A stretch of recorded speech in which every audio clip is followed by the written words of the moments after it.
Hello and welcome, everyone. Welcome to the show. It's episode number 3 of Straight Out of Camera. We are in our 3rd episode already. Can you believe it? So I guess all good things come in threes. This is a live streaming. That's what it's all about. And technical hiccups are part of that, just to keep us on our toes. As I've just explained, in silent mode I run a teaching series called Tame Your Fujifilm, and I dedicated this time to give you a better experience with your Fujifilm camera and to share some tips and tricks on how you can quickly get awesome results out of your camera, so that you can control it like a boss. And part of that is also getting straight out of camera results. We are dedicating tonight's show and this series to straight out of camera JPEGs. So we have additional settings that we want to put in our camera to get really super awesome looking JPEGs. And this is where Fuji X Weekly comes in. It's an amazing resource and a wonderful blog by none other than Ritchie Roesch, and he has dedicated his time to sharing amazing recipes and tips to make your JPEGs look really, really good. And here he is with us live today. No one other than the master chef of Fuji film simulation recipes himself. Please, can we all welcome Ritchie to the show? Hello, it's so good to have you with us, Ritchie. Hey, Nathalie, and hey, everyone out there watching, and I'm glad you tuned in. And the software that we used was updated last night, so we're having some hiccups. Just be patient with that. And I'm glad that you stuck through the silent mode, the silent movie. Everybody let us know where you're tuning in from. And in the comment, put your country's flag in there if you can. And we'd love to see that. Yes, absolutely. That is brilliant. Thank you so much for that heads up, Ritchie. And we have our first hello already from Phoenix, Arizona. It's Philip Garcia. Philip, hello, Philip. So I used to live in Phoenix once upon a time. It's hot there. Okay. Oh, nice. Up to my liking. We have Green RC24 joining us from La Crosse in Wisconsin. So another countryman. Hello. Ritchie. Yeah. So I did all my nice introduction and nobody could hear me. I was really sad about that. Hello, John. John from Arnhem, welcome to the show. You are on your... How many cups of coffee have you had so far, Ritchie? I got the second one right here. Oh, fantastic. Nice cup. I like it. Oh, yeah. Thanks. Hello, SOS Gemming. Hi there. Thank you so much for tuning in from Indonesia, West Java. Oh, talking about coffee and all. It's really nice. Awesome. Hello. Brilliant. I am sure we have lots of new faces. Hal Mitchell from Nelson. That is British Columbia. Nice one. Excellent. Yeah, we're only in our 3rd episode, so there is a lot of people getting familiar with our series. Chile Moroca was here with us last week. I like that flag. Hello, Johannesburg. Thank you so much for tuning in. And 110 degrees today. That is nice. That is very nice. I like it hot. I do. And we're just coming out of winter. It's the first time that I can sit here with a t-shirt. I am very excited and I'm in a good mood. Yeah, where you're at, it's coming out of winter and into spring. And where I'm at, it's coming out of summer and into fall. And but it's still 110 in Phoenix. That's... Nice. Hello, Randy. Hey, Randy's tuning in from Tennessee. Awesome stuff. Who else? We've got San Francisco, California. That is also very, very cool. Where else in the world are you tuning in from? Andre Onshin is tuning in from... Is that Croatia? the flag is kind of smallish, and I'm not quite sure. Andre, where are you tuning in from? Please let us know. The flag's really cool, but I think we need a little bit of help here. I'm not too sure. I didn't recognize that one myself, but it's hard to see on the little screen. Yes, yeah. At least that's my excuse. Sorry. And then we've got Carlo tuning in from Germany. Hello. There. How's it going? Lorraine's tuning in from Durban. Hey, Lorraine, how are you doing? Thank you so much for joining us this evening. We have someone from Bolivia, Marcelo Alvarez. That's fabulous. Thank you so much for making it content number 3. Two Charge is tuning in from... Okay, now you started something here, Ritchie. Oh, yeah. I'm responsible for sure. Yeah. We got really excited about the idea about the flags. And then there is Fujifilm from Mauritius. Hey there. Thank you so much for tuning in. That's so nice. That's amazing. Yes, we have Mantran from Vietnam with love. Thank you so much for tuning in. Yeah, I think this combination of flag plus the country. Hey, Amanda. Quite well for us. That's my wife right there. The kids are watching. Yeah.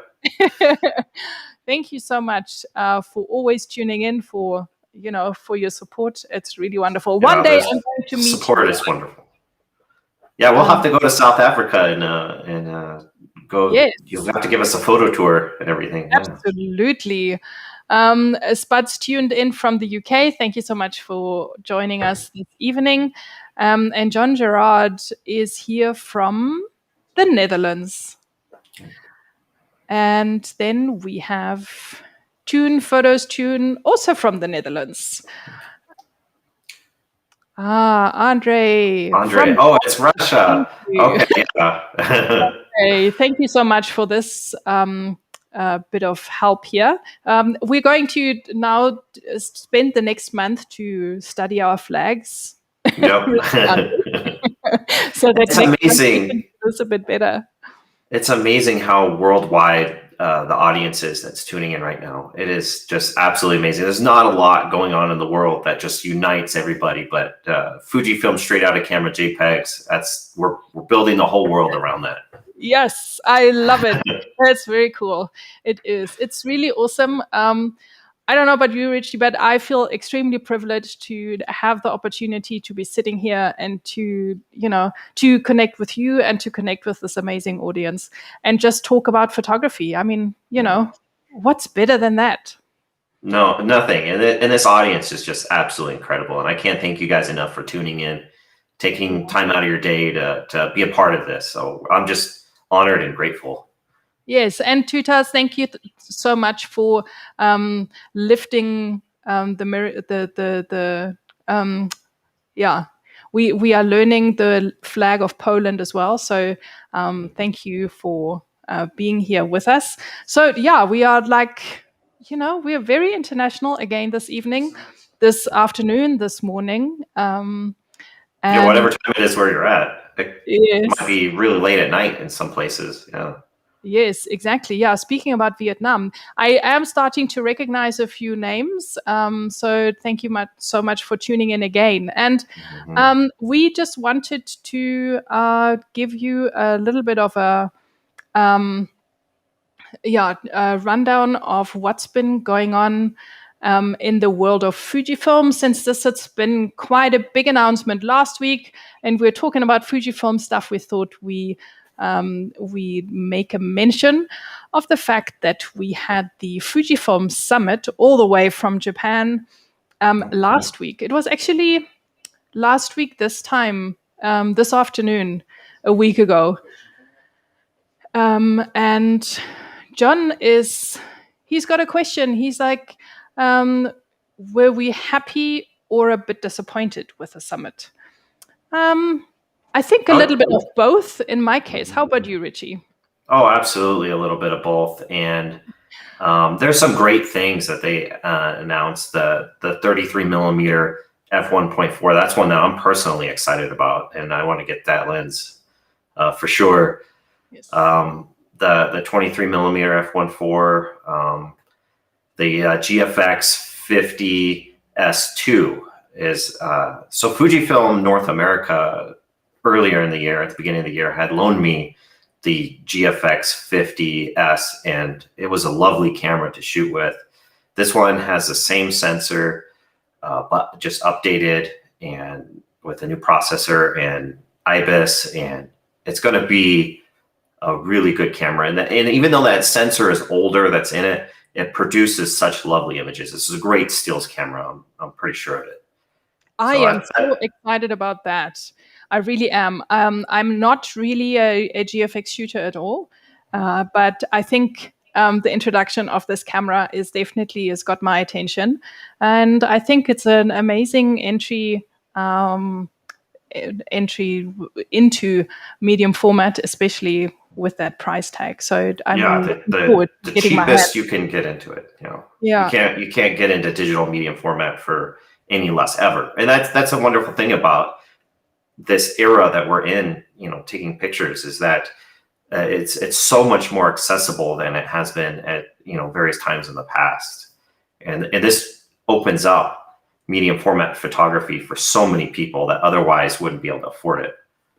Yes, yeah, absolutely. So we are very excited about that, and I'm also very excited about those lenses. And if you have any comments, or if you have a question, not necessarily about the summit, but in general about anything straight out of camera, anything about the show, anything about JPEGs, fire away. We are here for you. We are here to answer your questions. And hi, Emmy. Thank you for joining us. Emmy is a countryman. He's here in South Africa. And I know he used to shoot on a GFX as well. And he says that price makes a huge difference. Absolutely. Yeah, and to go back, I remember when when Pentax released their medium format digital camera. It was probably about a decade ago, and it was a huge deal that you could get into digital medium format photography for a mere $10,000.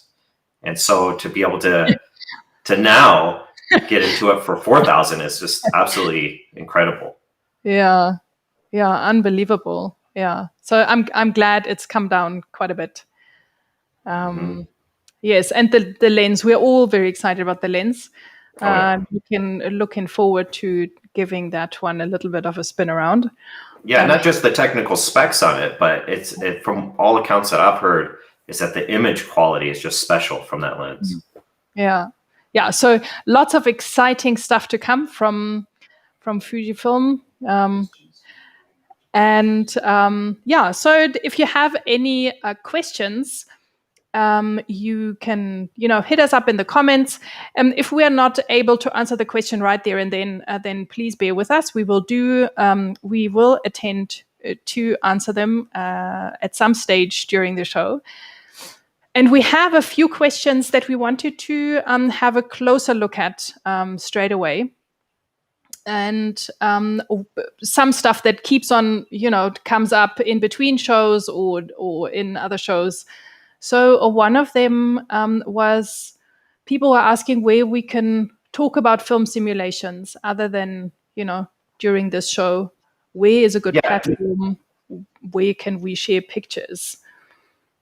Yeah, it's like, where can we continue the discussion once the show's over, or in between shows and all that kind of stuff? Because this is a community, and one thing that's great about community is being able to communicate and with each other. The audience out there can communicate with each other. So we were asked this question and wanted to kind of give a suggestion. So there's a lot of places that you can go to. Anywhere where there's a group of people shooting Fujifilm cameras, you can pretty much ask questions. But the one place that we thought the majority of this audience probably already is at is the Fujifilm Film Simulations group on Facebook. And this isn't like any sort of like official endorsement or anything like that. It's just the place that we came up with that we thought the majority of the audience is probably already there. It's the biggest group. But any group where they're discussing Fujifilm cameras, that's a great place. But just our recommendation from this show is to point you to that group. And after the show, while you're waiting for the next show in a month, go ahead. If you have questions, if you want to share your pictures, things like that, that's a great place to go. The Fujifilm Film Simulations group on Facebook. Exactly. Because like Ritchie said, I like that we start a conversation here, and obviously there's only limited time and we want you to carry on. This is only, to get you started. There are a lot of like-minded people in that group, and it's a very active group where people share pictures. And if you have questions, you can obviously pose them to us. But that is a very active group where you can also carry on in that conversation. So so that is the one thing that we wanted to share with you.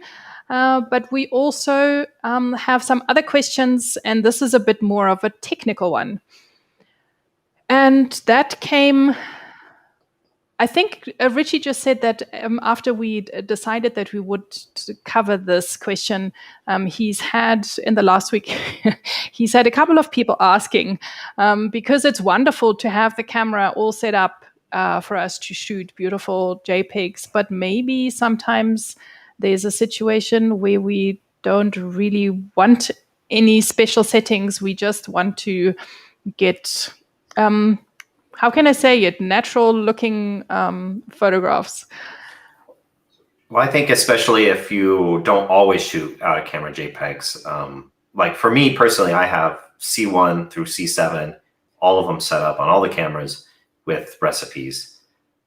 But sometimes, especially if you got some event that you're not wanting to use a recipe on, let's say you're a wedding photographer, and you got this big event that you're getting paid for, and you're not wanting to use recipes, although you certainly can use recipes for weddings, and people do. But you want to have something that doesn't apply any of the JPEG settings. You don't end up having to get weird results when you put it into Lightroom, and you just want a very bland base starting point for your raw editing. But if you filled up C1 through C7 with recipes, well, how do you get to that? How do you reset one of the C1 through C7 so you just have the default settings? And that's what we're going to discuss. Yes, exactly. So Ritchie is coming to the rescue for everyone who's ever experienced that kind of a problem. And we have the camera Q menu here on the screen, and we are going to talk you through how you can get to the solution of this problem. So Ritchie, over to you. I am your remote control. I'm going to operate this camera here in front of me. And so you're in the Q menu, but if you weren't already in the Q menu, you just hit the Q button and it would pull up the Q menu. So that would be the first step, which you've already done. Yes, exactly. So once you're in the Q menu, then you press and hold the Q button, and that'll open up the Edit Save Custom Settings menu, which is now open. And yes. I see I have Kodachrome, Kodacolor, Ultramax, it looks like. Yes. Maybe an experimental one. Correct. So whichever one that you want to reset, you would select that. Yes. So if you're the test one to get rid of. Okay. So you select that one, and that will bring up a menu. Now from here, it depends on your camera. Each one's a little bit different depending on the generation you have, but it'll all be from within the same area that you'll find how to do this. But for this camera, I'm running on an XT3 here. Yeah, so XT3, I think X-Trans 3 cameras are very similar as well. Yeah.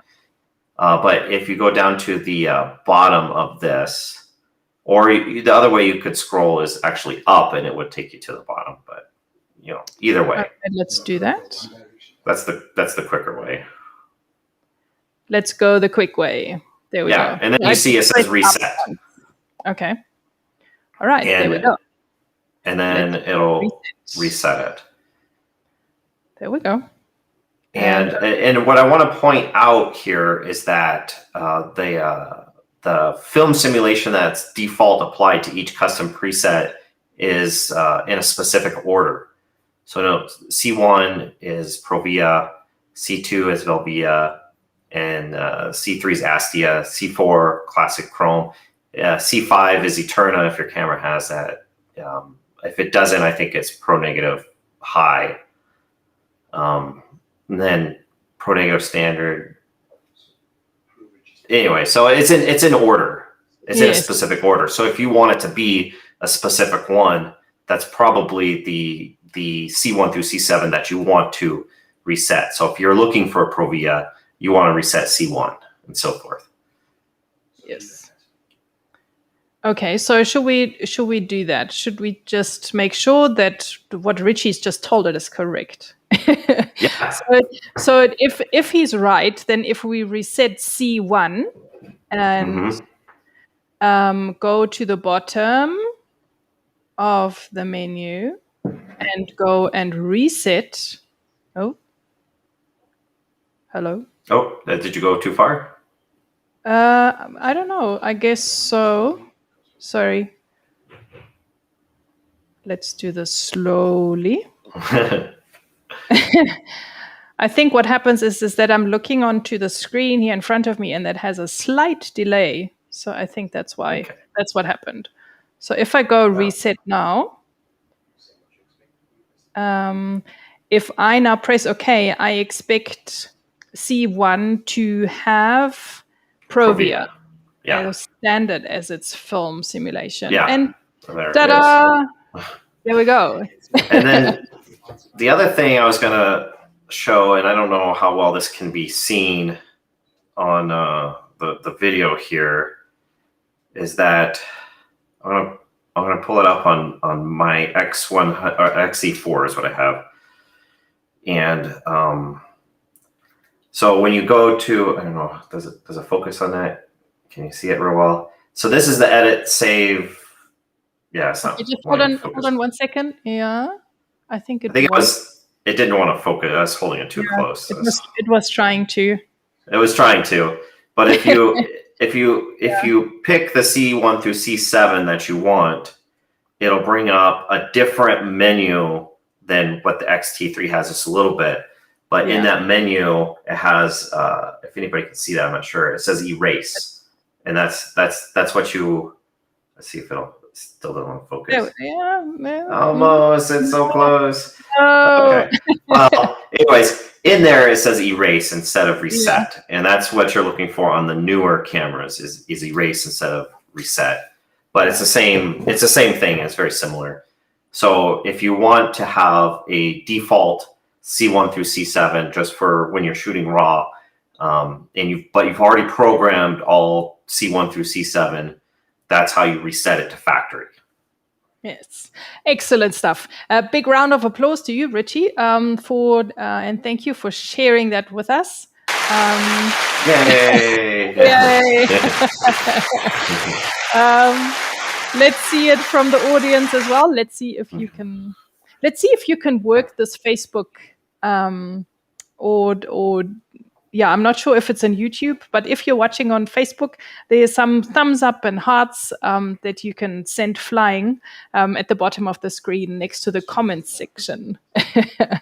I always think it's a really cool animation how those float up and then pop up at the top of the.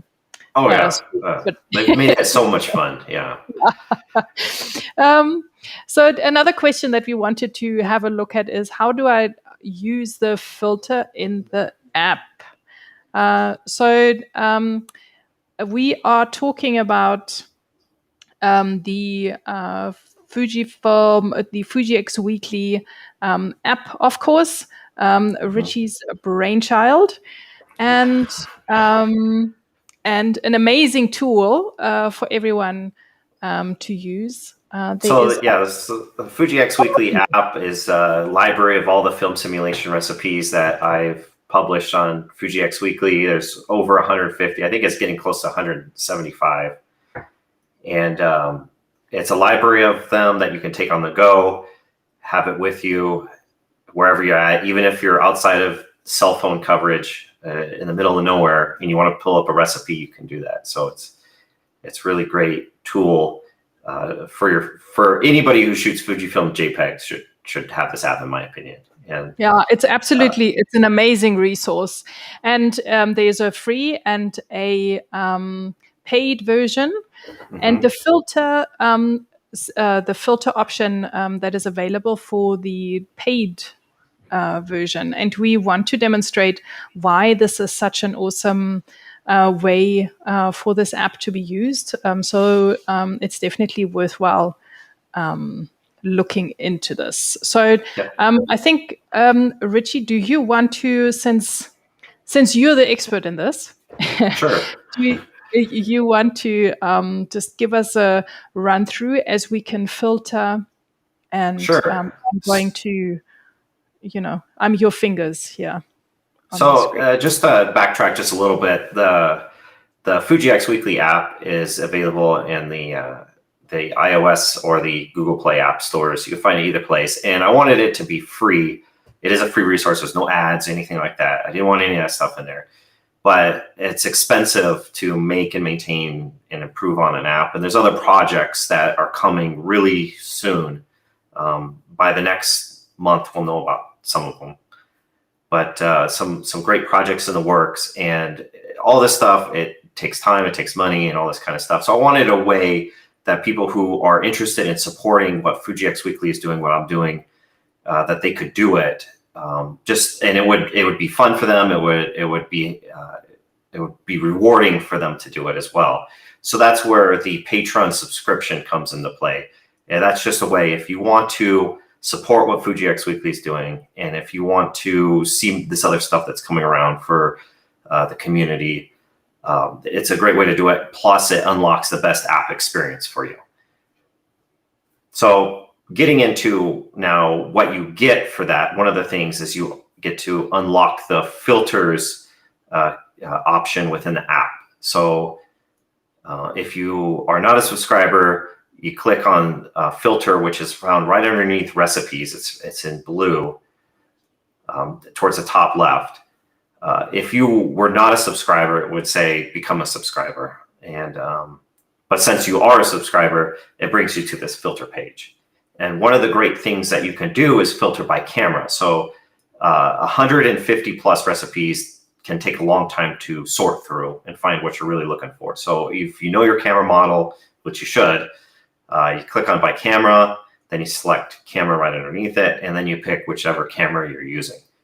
So let's say you're using the X100V, for example, which is a great camera. I love that one.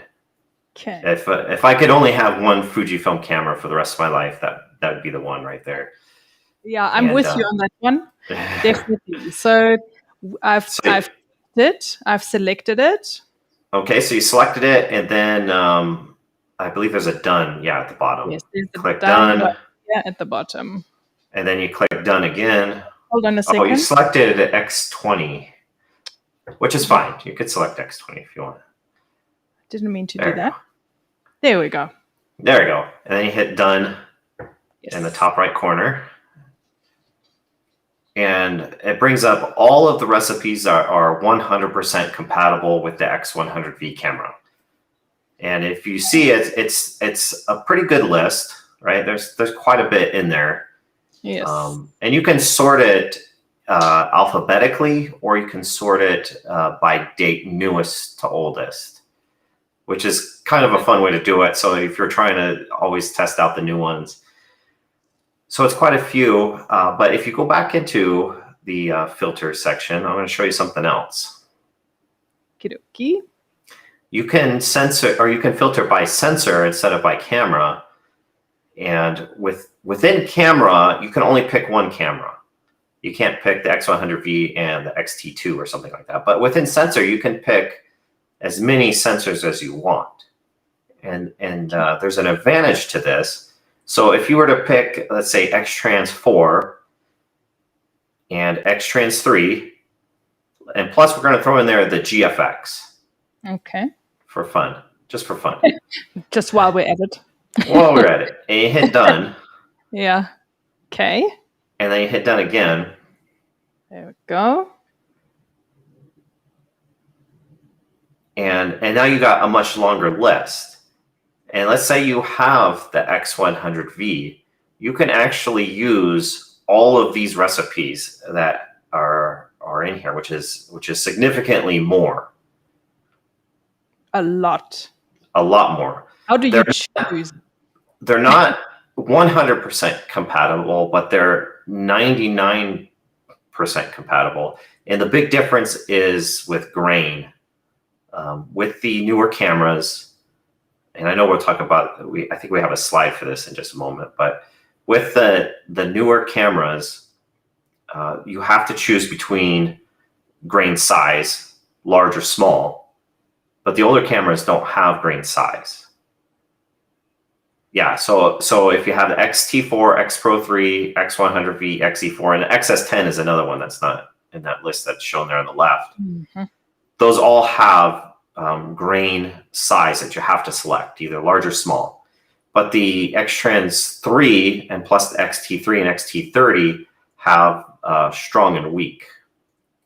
So you select strong or weak on the older cameras, and on the newer cameras you select strong, weak, and then large or small. So if you want to use the recipes that don't have grain size, you have to decide for yourself what the grain size should be if you want it to be large or small. And you'll have to make that determination yourself. But you have so many more options now that you can choose.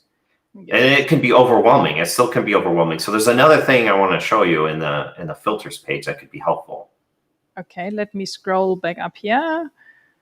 Without making you dizzy, I'm gonna go fast. It's a big list. There we see, that's a lot to go through. So if you hit filter again. There we go. And now underneath where we have sensor and camera, we have simulation, color, slant, black and white. So if you know that you want to pick a recipe that uses classic chrome, for example. Okay. So if you hit simulation, and then you hit classic chrome, and all of the different film simulations are in there.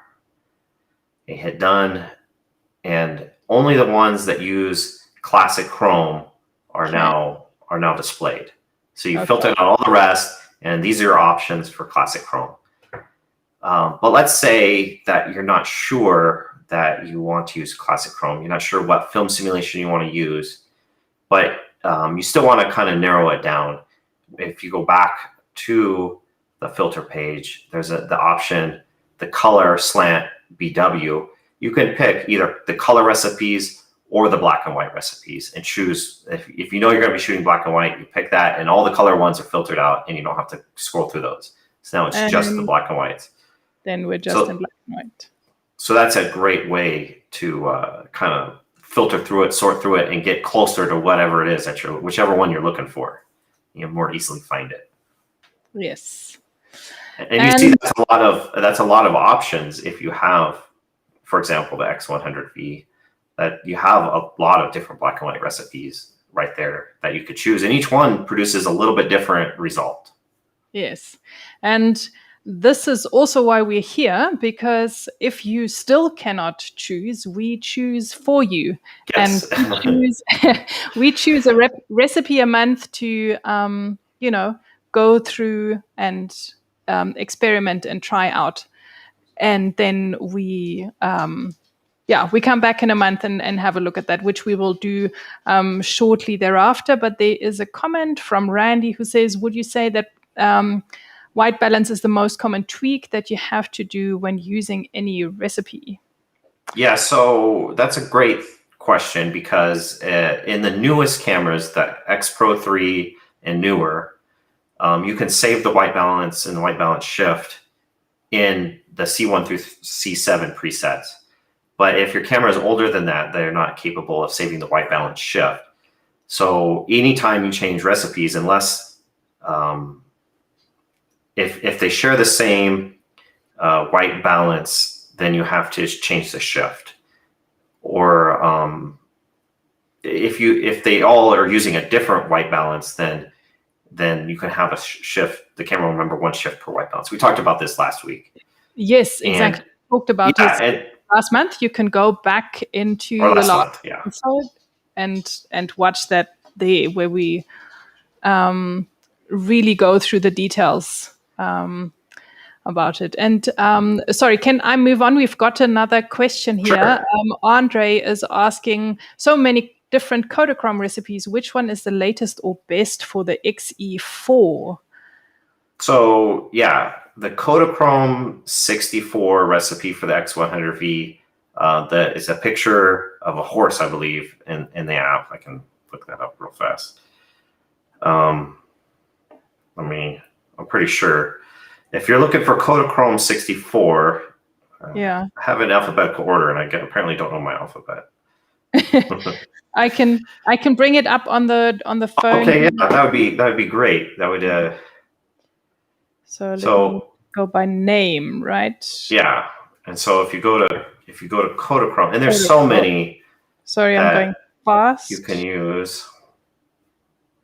So there it is. Yeah. So Kodachrome 64, that's the one with the horse. That one is the one that you want to use on your XE4. And I think you'll really appreciate that one. An interesting thing is Moment, the camera shop, they're not sponsored, or they haven't sponsored this video. Maybe they will. So if Moment's watching, go ahead and email me, and we can set up a sponsorship.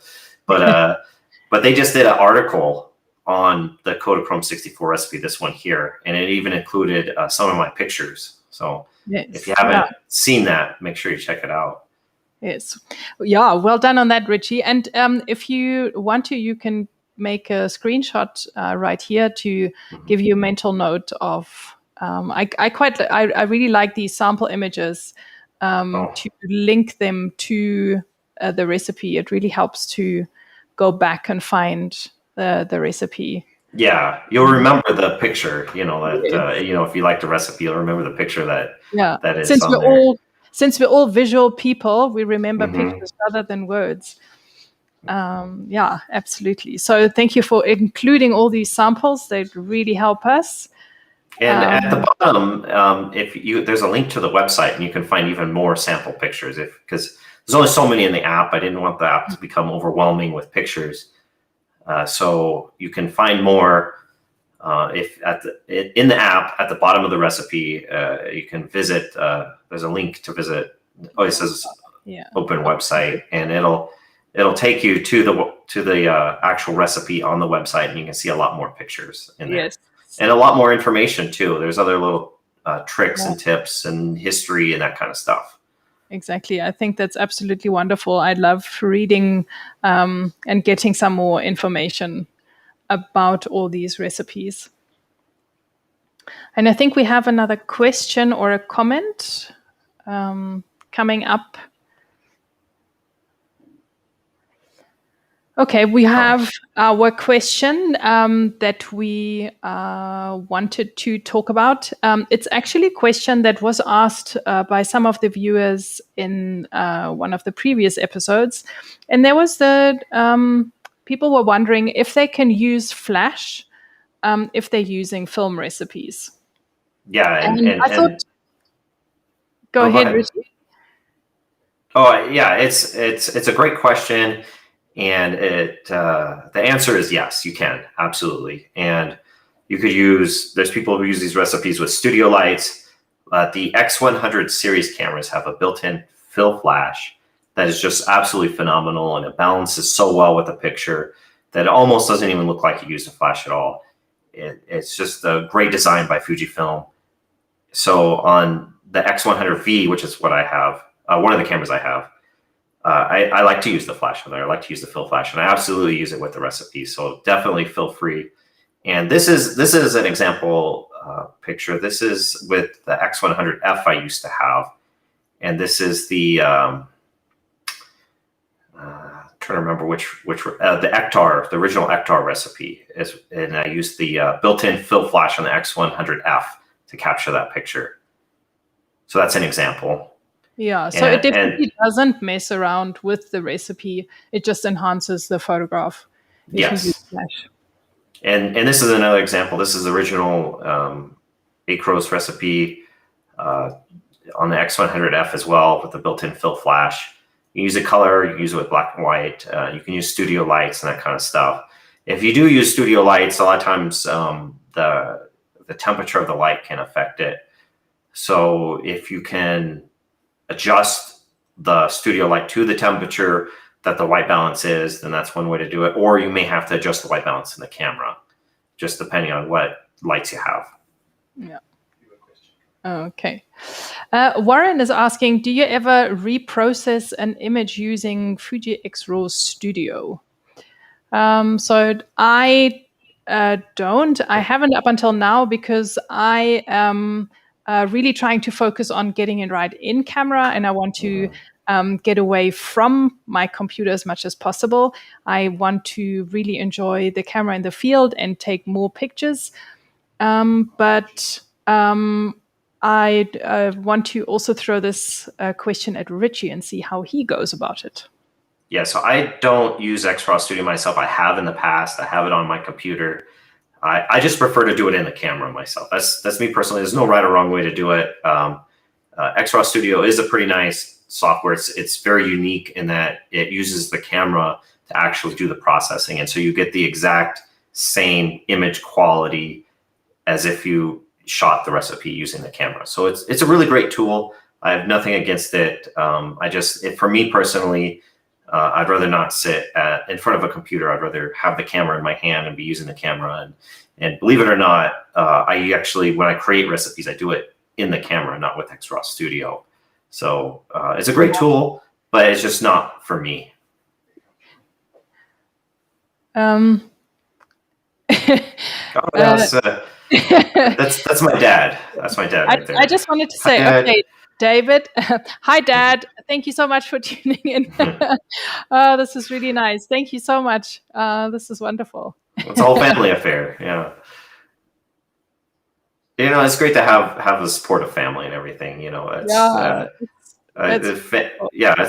been great. The family and friends and everything. You know, really supporting me in all this. So, just want to say thank you to them, to my family that's watching, and all my friends who have been supportive and everything. And it's I definitely feel the love. So it's great.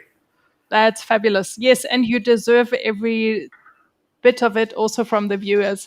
I wanted to just give you a quick rundown as to the main reason for the show, even though we are already way into our time.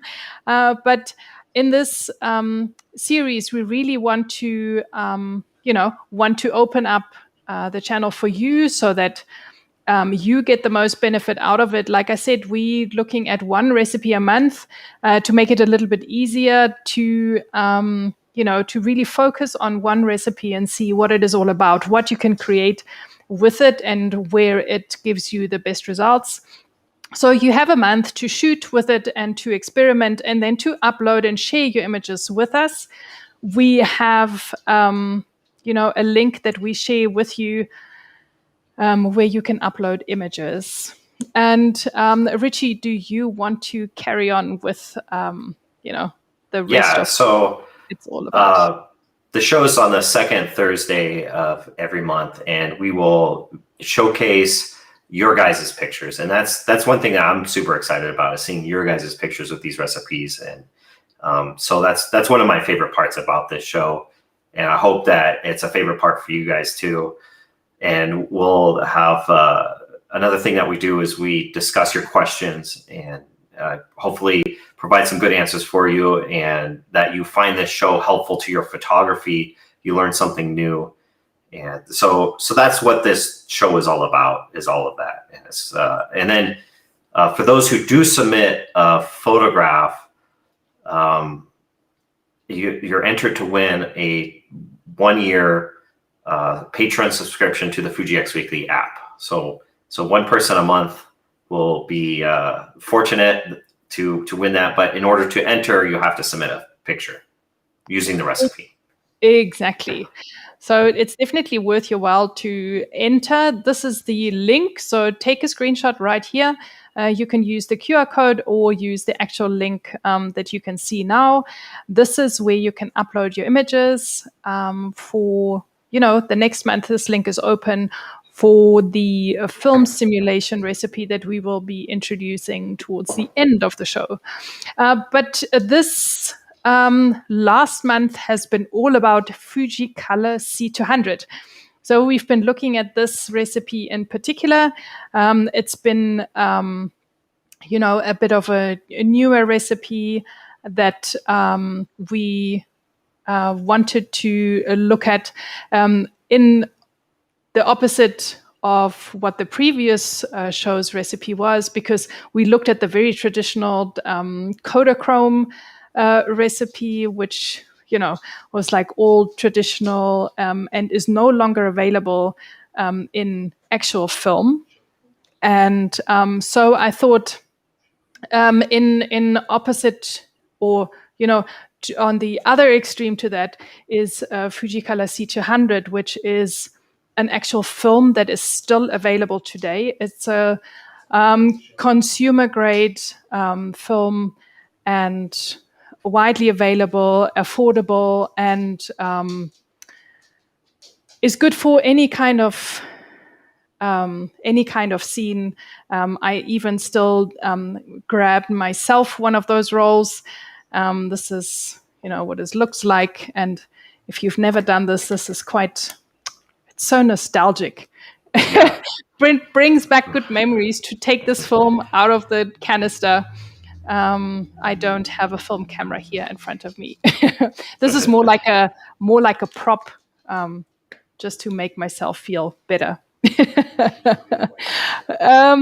But we have, if I can just move us along, we have Jess Young, who created a video about the actual film, Fujicolor C200.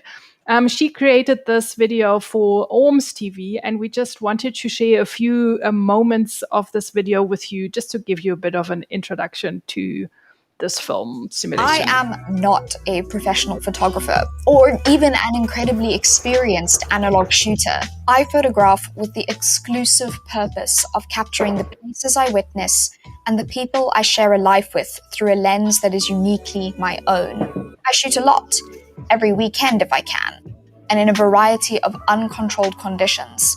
So I need a film that is available, reliable, versatile, and inexpensive. Fujicolor C200 is all of those things, and that means it's perfect for beginner film photographers or those who need a constant, everyday companion that offers them the technical and financial freedom to shoot regularly, while still obtaining good quality results with a strong aesthetic personality. And this is what the recipe for this month is based on. I wanted to ask also, now I've been blabbering away about my experience with the recipe, but Ritchie, do you want to share a little bit about the recipe as well, if you don't mind? Sure. So Fujicolor C200 film is a consumer grade budget film that you could find in, the corner drugstores, anywhere really. It was very widely available. They introduced it in 1990 and it's still going strong today. And in fact, I was talking to a local film photographer just yesterday who uses that film. So it's a very popular film, even though it is a budget, not necessarily a professional, grade film, but even professionals use it.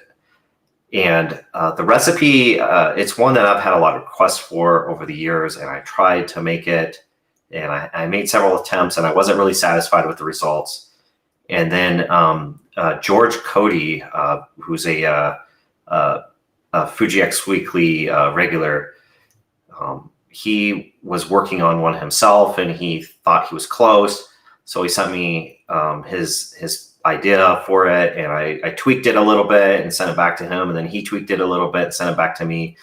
And so George actually has a lot of experience shooting that film. It's his favorite film, he uses it frequently. But what he ended up doing, the key moment for this recipe came about when he put his camera next to a film camera loaded with C200, his Fujifilm camera right next to it.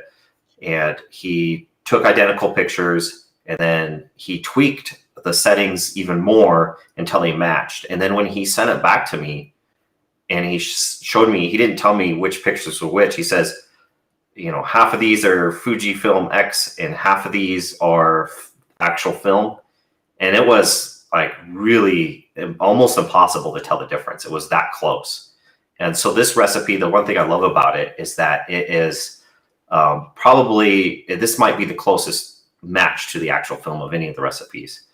It's really, really good. And of course, everything is different, depending on how it's shot, developed, scanned, that kind of stuff. All that stuff affects the look of it. But he was able to get it really close, and he gave me permission to put it on the website, put it on the app, and I'm just so happy that he was willing. Not only did he create it, but he was willing to share it. And now we're making this video about it, and all you guys are using it too.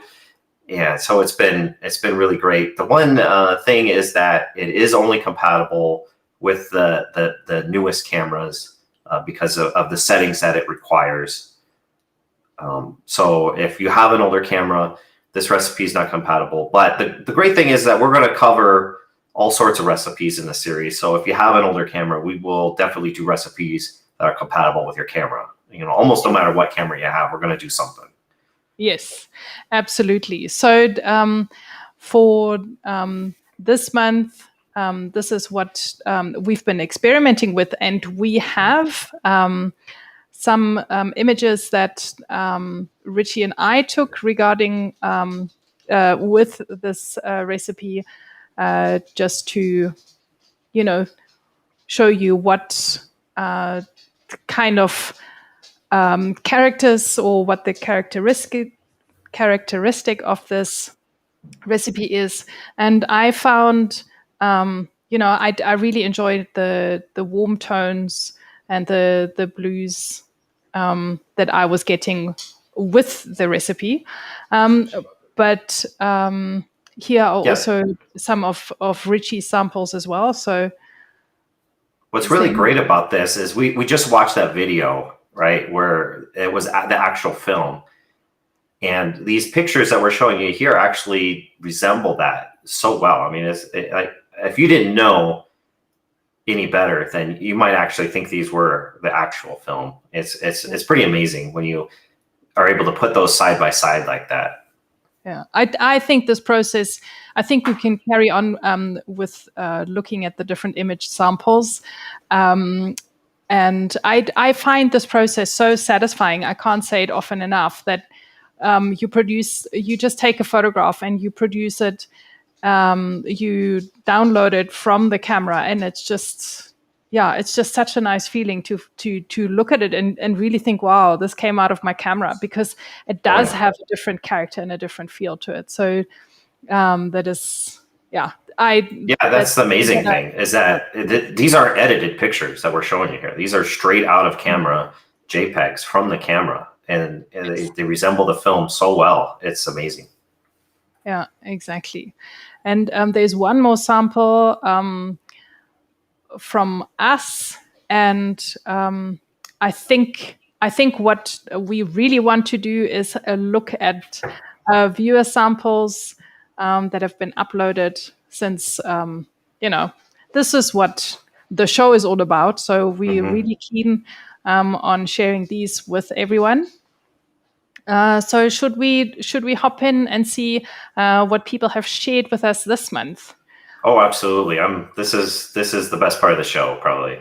Yes, it is, absolutely. And you're all more than welcome to send us your comments and questions while we are having a look at these pictures.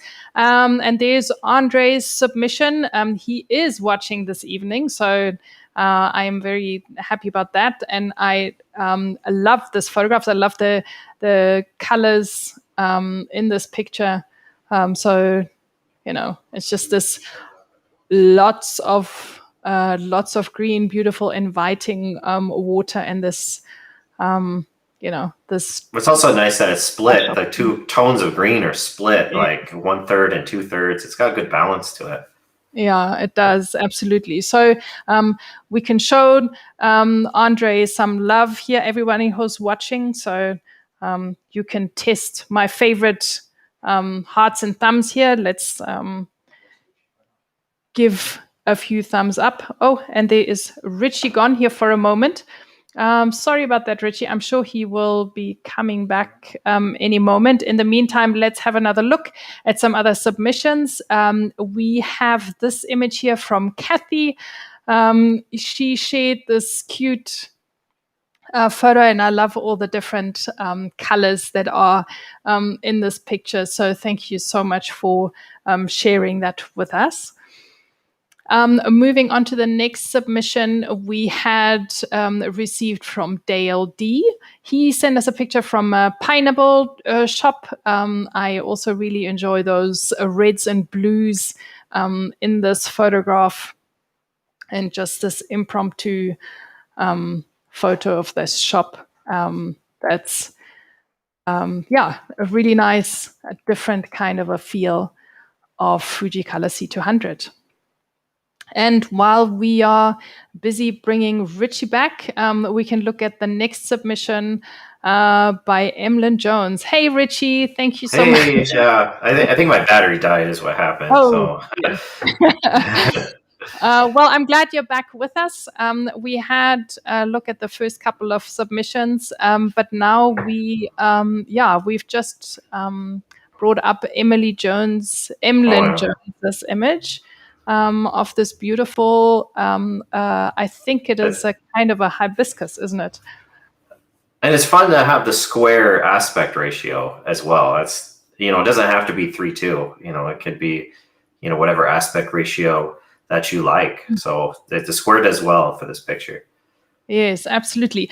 So maybe we can throw this question into the audience and ask everyone what their favorite aspect ratio is. Do people like to crop? Do people like to keep the original ratio? What's your take on cropping? I have a little bit of a pet peeve. I like to keep real ratios, as I call them. So I don't. Myself, I do a 3:2 almost always. Yeah, but we would really like to hear what you think. Also, what you think of all these beautiful submissions, as we are looking at Carl Reif's submission of this very romantic scene of this bench with all these leaves. I really enjoy it. I almost want to just sit there and have coffee, Yeah, that's a good idea. Coffee. Let's have some coffee. Stefan says he loves 6x7. That's an interesting ratio. And Stuart likes 3x2. Okay. So here's a really beautiful submission by Carl. I absolutely love this image, and the combination of these greens and browns or oranges are really nice. Ritchie, do you want to take this one? Sure. This was submitted by Kelvin, it looks like. Yes. It's hard to read it's so small on my screen, it's hard to read, but yeah, it looks like an eye, with the letter I. But it's interesting perspective from looking up above, down below. You got these bright highlights and then the greens around the edges. It's a pretty neat picture. Mm. Yeah, I agree with you. It's an interesting angle. Mm-hmm. Absolutely. Yeah. So thank you for submitting that. And then we have another portrait-oriented image. And this one is from Melvin Brinson. Thank you so much for that submission, Melvin. This is a beautiful butterfly, and I love the red of the flower, how it pops out. And then you can still see that beautiful blue that you get from the film recipe. So all of these colors together really make this, a really nice, interesting, eye-catching image. So thank you for that. And Philip submitted this one.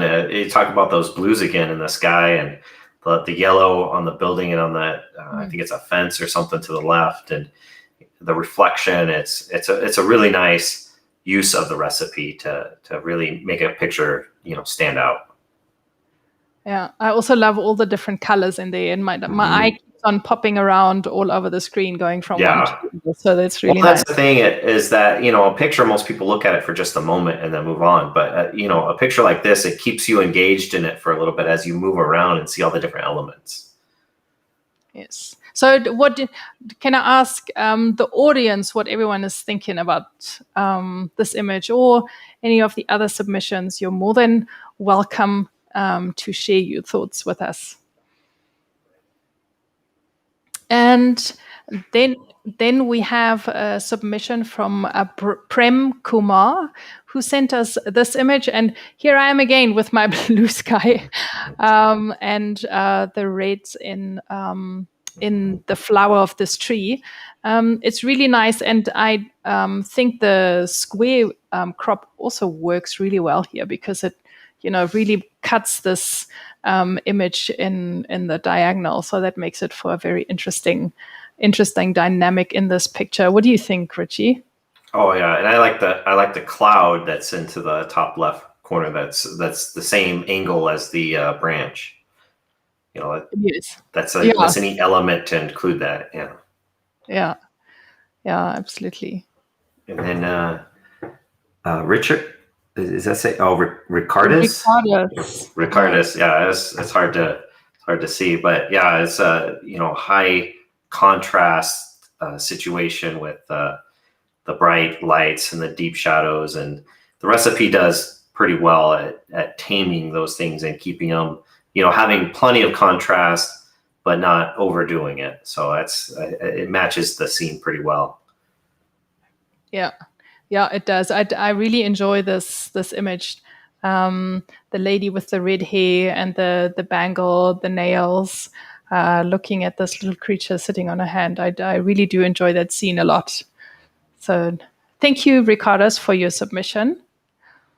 And then we have it's Roger Solbacher, who sent us this picture. And tonight is my night where I choose all the blue skies.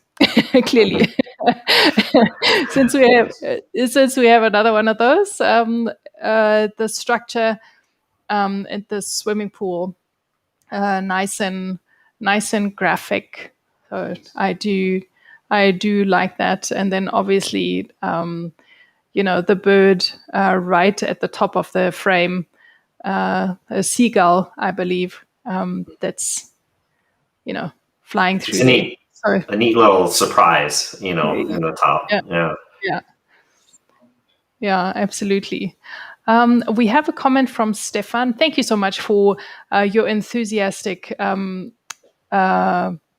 comments here, Stefan. We really appreciate it. He says, I really appreciate that all of these pictures do not have the typical Fuji classic negative look. I've seen it way too much.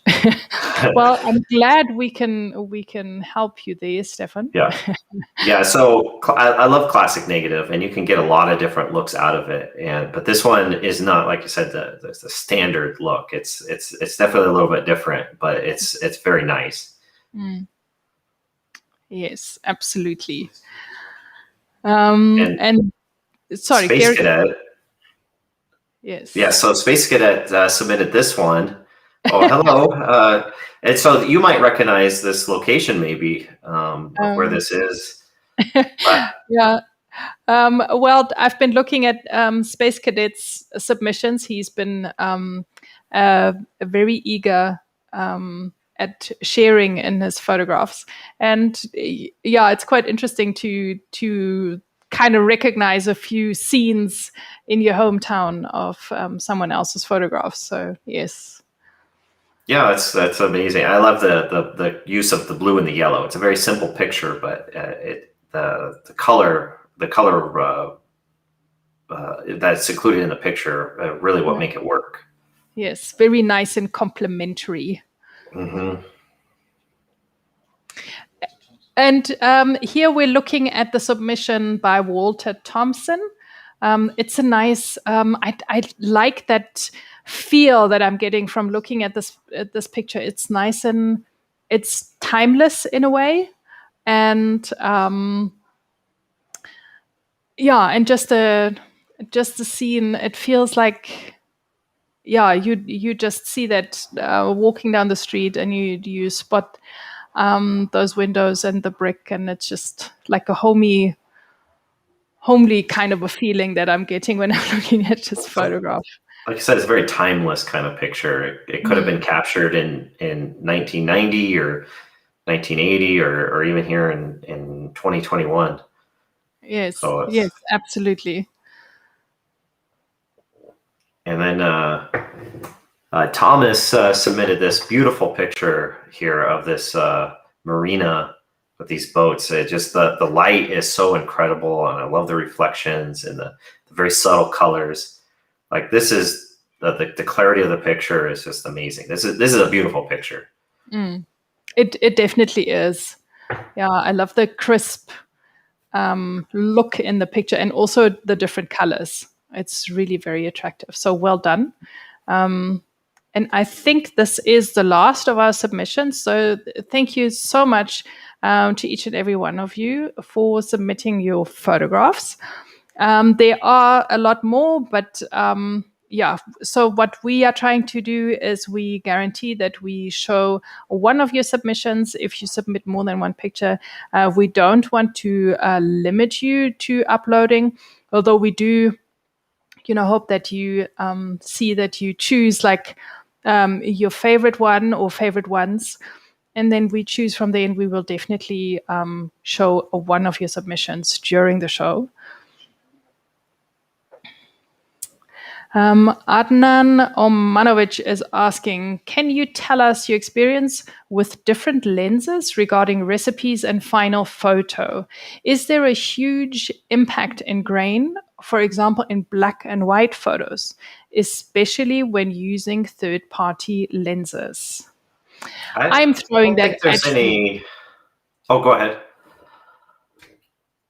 No, I wanted to say, like, please, Ritchie, share your thoughts on this.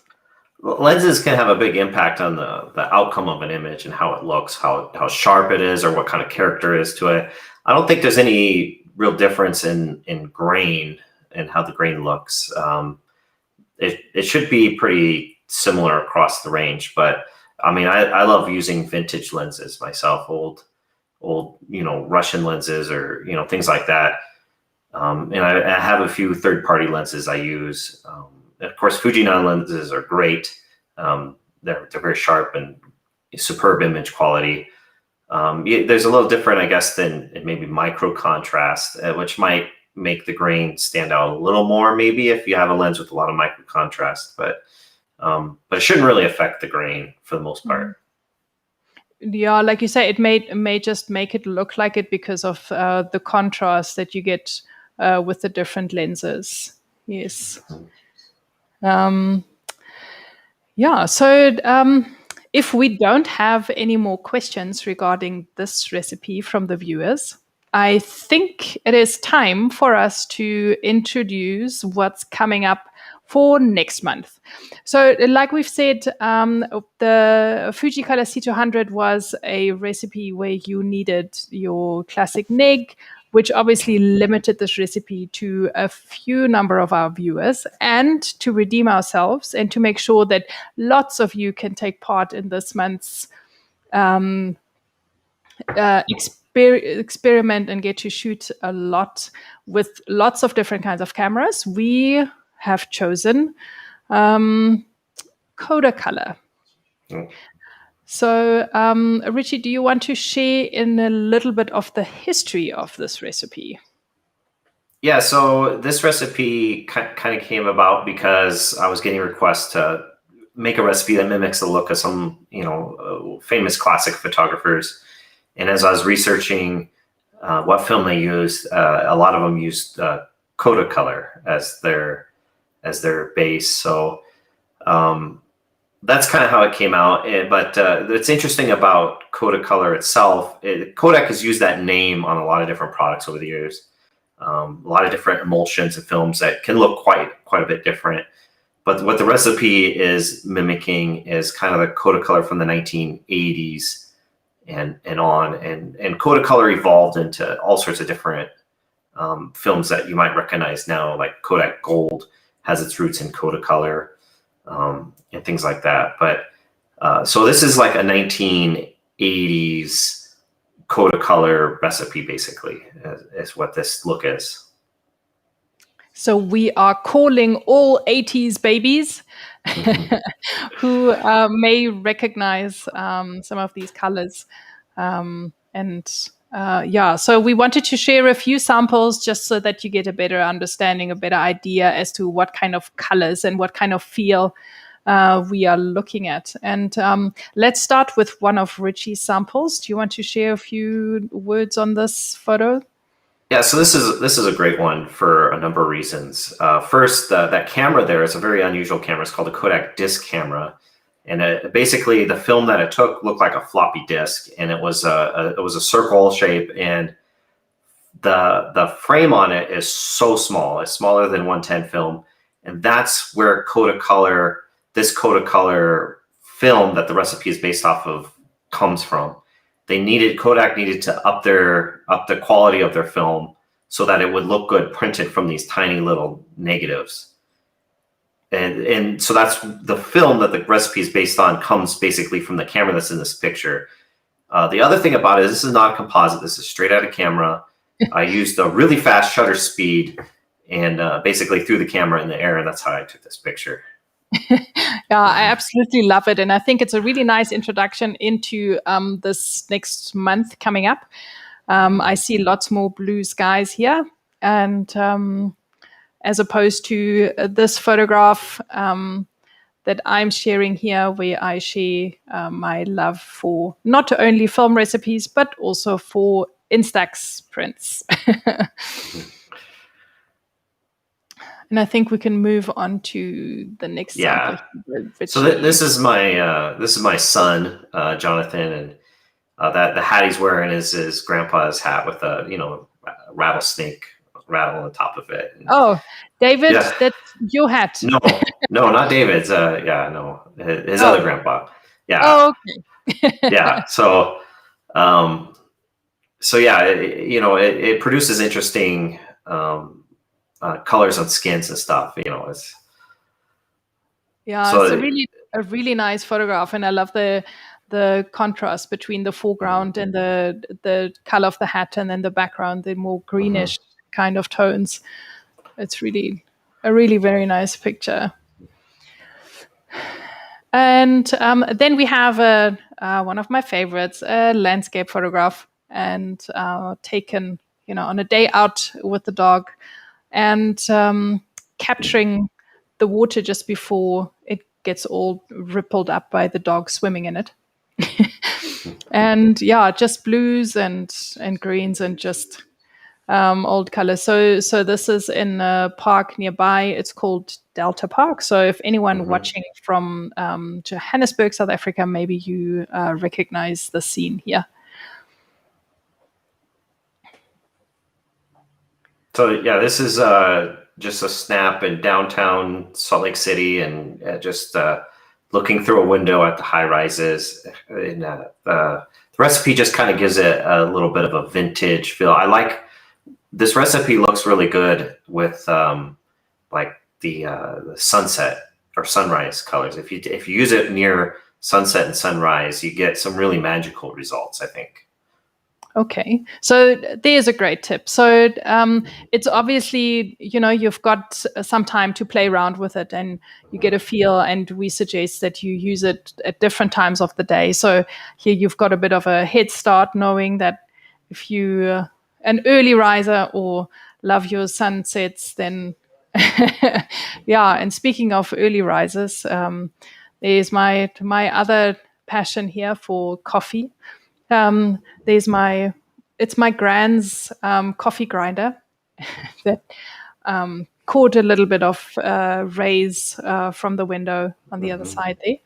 And so nice warm tones that you get with this recipe as well. Oh. Yep. So if you want to submit, you want to submit your pictures captured with the color recipe, this is where you want to do it. Take a screenshot and use the code there, or just put in that web address. Submit your straight out of camera JPEGs captured with that recipe, so you can be featured in the next episode next month. Yes, and be entered to win a Patreon subscription. Yes. So we always make sure that we share the link. So we will post it in the comment section to this live stream. And throughout the month, Ritchie and I, we do share a couple of posts and photos on Instagram, Facebook. We always remind you to upload your submissions, and there we will share the link as well. We are also busy. Can I spill the beans that we're busy working on a bit of a landing page just to bring everything together, to make sure that if there's anything or whatever it is that you want to know about the show, is all in one place. And we will share upload links and the current month's recipe there as well. So that is in the making. But up until then, you can take a screenshot here to make sure that you've got the QR code and the link available, so that it's easy to share pictures. We really are not creating your images. It's really just for us to see all the different things that you can create with the recipe, and just to get a variety of what's it's possible. Really inspiring as well. It's just really inspiring to see all your guys' images. It is, absolutely. We've got, Ritchie, we've got a question here from Tutaj, who's asking which Kodacolor. Is it VR? So there's obviously different recipes available. Yeah. There's a lot of varieties of Kodacolor. They use the name on a lot of different emulsions, but Kodacolor VR is what this recipe is intended to mimic. And the first Kodacolor VR, there was a second one even that came a little bit later. Okay, and the recipe itself, that is the recipe in the app that we are looking at. I think that is possibly so that to confirm. Yeah, so that picture. Yeah, I was going to say the picture with the Kodak disc camera is what you're looking for, and it's that one right there. So if you're not sure, take a screenshot here, and remember the Kodak disc camera that's floating in blue sky. That's the recipe that we're looking at the moment for this coming month. All right. So yeah, please do share your images with us. You can share from straight away. The link is open, and make sure that it is the Kodacolor images that you share with us.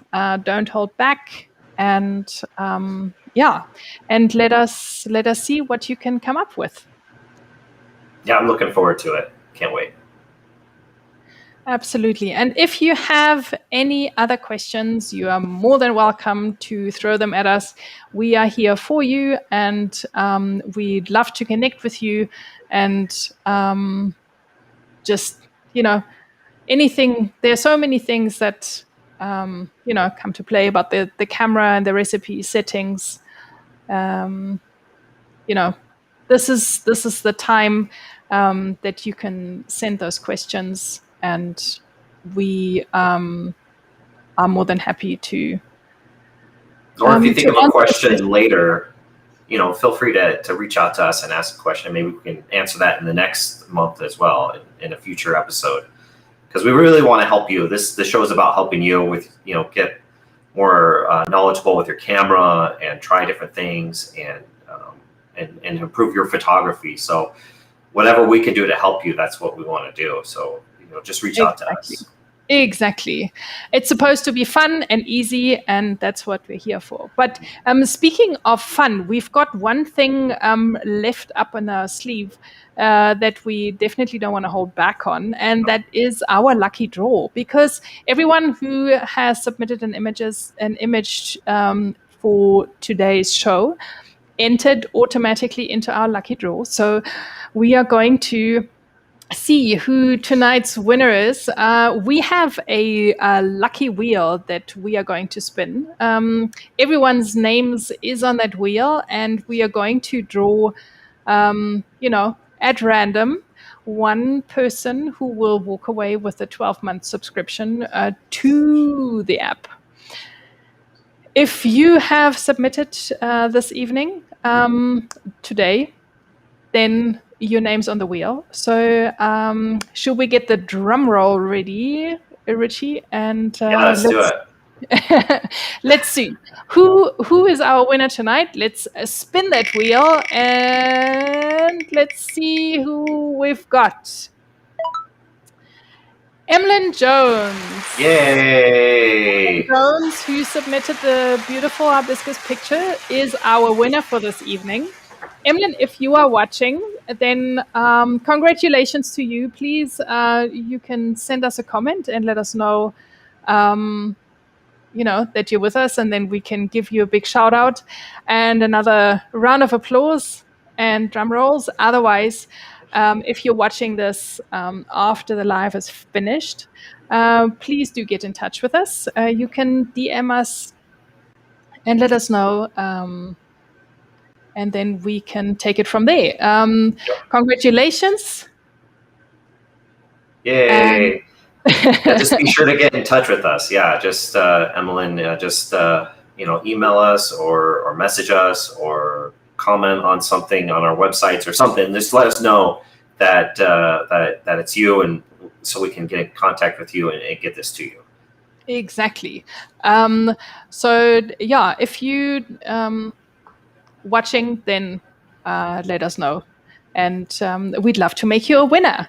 So if there are any questions still in the audience, we are still here for you, and we still have a few more minutes, although we've been going a long time already. Again, I'm looking at the time. Past their time. We are on an hour and a half. That seems to be where we're heading at. I think the last couple of episodes have also been around that time. Mm-hmm. It's just so nice to be here with you, to see so many of you watching. And so it's always fun, and talking, about photography is just awesome. So and the time just flies. The time really does fly. Yeah, it does. There's so many things to share and to talk about. An hour and a half is nothing, really. Well, it reminds me of Peter McKinnon, and he's got the 2-minute video that he puts a timer on, and then it ends up going like 10 minutes. He passes the 2-minute mark like really early on in the video. So it's kind of like that. We're supposed to be 45 minutes, but yes. Here we are, an hour and a half, it's still going. Yes, we have double the fun and double the time. There's a question. Hi, Miguel. Miguel's asking, are there chances of one day being able to pass the settings from the cell phone directly to the camera? That would be really amazing, and it would take... Oh, and there we lost Ritchie. But I'm sure he'll be back with us in a second. That would be amazing. Like Ritchie was saying, it's more of a Fujifilm question. So Fujifilm Mauritius, if you're still watching, and anyone else from Fujifilm who may be watching, that would be absolutely awesome. So I hope that you guys are working on this. And I think Ritchie is back to hop in with us again. So while he's busy getting his connection back, if there are any more questions, please send them through to us. John saying thanks to both of you. Thank you so much, John. It's wonderful for you to tune in. I know that you've been watching before, so thank you for your support. We hope that the show is helpful to you.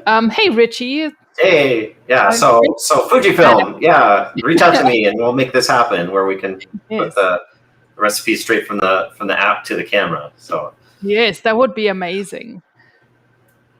That would be. And Rick is saying Fuji have only just opened up for third-party lenses. Would be good though. Yes. Yeah. Here's to hoping. So this is the first step in the right direction. Yep. let's hope we carry on that same road. I think it is this time to say goodbye and thank you to everyone. It's been absolutely wonderful. I wanted to give a big shout out to Ritchie, everyone in the audience. You can join me and big up to Ritchie for spending so much time and for taking the time to be here with us today, this morning, this afternoon, this evening. And it's absolutely wonderful to have you here. Ritchie, thank you so much. Your input is absolutely invaluable. And thank you so much for blessing us with your beautiful blog. Everyone who hasn't yet, please do subscribe. This blog is a wealth of information. It's big up, big plus in my life. It's changed, my world, and there's so much info that I'm getting from it. So I can only recommend it. Thank you again for joining us. Thank you for all your kindness and for having me on and just partnering with me on this. It's such a great thing, and I think it's really good for the Fujifilm community. And I want to thank everybody who's watching. This video is for you, so I'm really just honored to be a part of it, and I appreciate everyone taking their time to watch and to participate, and it's just really wonderful. And thank you to Nathalie for co-hosting this and putting this together, and it's just really wonderful. So thank you. I'm just honored to be a part of it. It's great. Well, we are having a lot of fun, and thank you. It's wonderful. I think between all of us, we can make this a really great thing. So thank you for everyone's support, and I do hope that you will join us again next month. And Rick, thank you as well for tuning in. Kathy, thank you for to everyone for tuning in. Thanks, Philip and Carlo. Thank you all. We couldn't do this without you, and we're here for you, and it's absolutely wonderful. Thanks, Stuart. To have the opportunity to do this. So, yes, see you next time, John. It will be wonderful to have all of you back again. From us, it is a very goodbye. Goodbye, Ritchie. It's, I can't wait to do this again. Yep. It'll be great. One month, second Thursday of every month. Yes. Be here. Every second Thursday of the month. Be here. Don't miss out. So the next date that we are looking at is the 14th of October. So do mark that in your calendar so that you don't miss out. And from me, it is a very good evening. Goodbye for now, and see you next time. Bye, everyone. Goodbye. Bye.